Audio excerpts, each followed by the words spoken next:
find myself almost reborn in the excitement of being able to get up in the morning and have breakfast and go out to my studio and work there all day.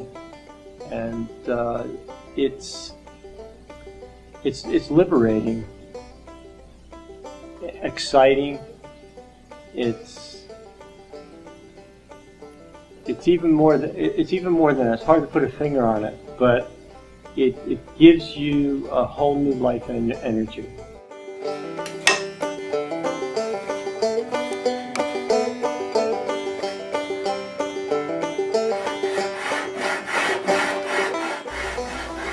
I was a kid who grew up in Newark, and I went to public schools in Newark, and in a way that was probably good because they offered industrial arts.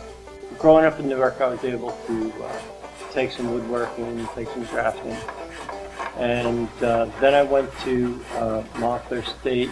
After that, I attended Kane University to study studio art.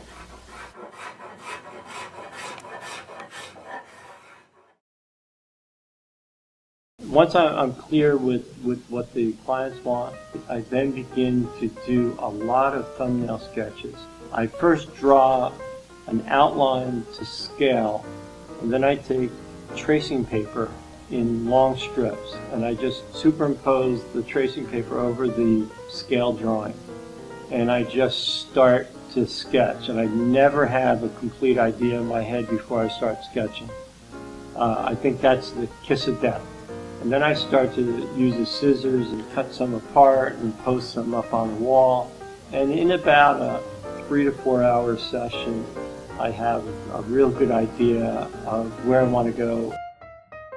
Sometimes I build a model because, one, I get to see it better three-dimensionally, and two, in some cases, some designs are very hard to show in a line drawing. They're much better to show in a model.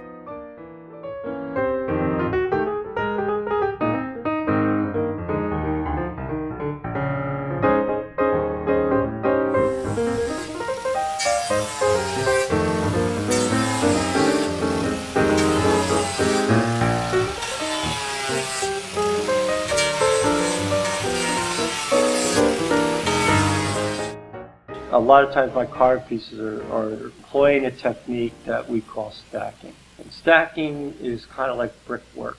You build up bricks of wood, and you can extend the size of it by just adding more brick. And you can change the direction by adding more brick, providing you're taking into account the direction of the grain. So when I'm pretty sure I've got that, and I start the pieces, and I start cutting, I start gluing layers. In most cases, I don't try to glue the whole thing together all at once. What I do is I'll do sections, and I'll have ways of putting the sections together without permanently gluing them. If it comes apart, I can get in there and sand and carve better, and then eventually I can put the piece together.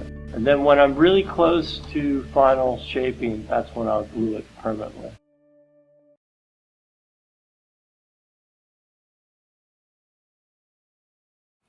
So, if you look at that, that is pretty outrageous wood there. But most people take this and burn it.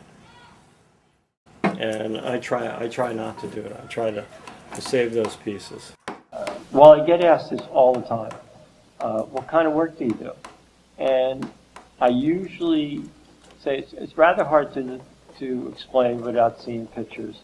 But a lot of times I explain my work as functional sculpture. And in a lot of cases, that's exactly how I feel about it. I feel that everybody lives with furniture, and we all live with paintings and other artwork. I think when your chair is not being sat on, or when your music stand is not being used, it should still be a piece of art in the room that enhances the whole living experience. But I like this piece. This is going to be very nice art decorative, maybe part of the top. So I have some drawers for it.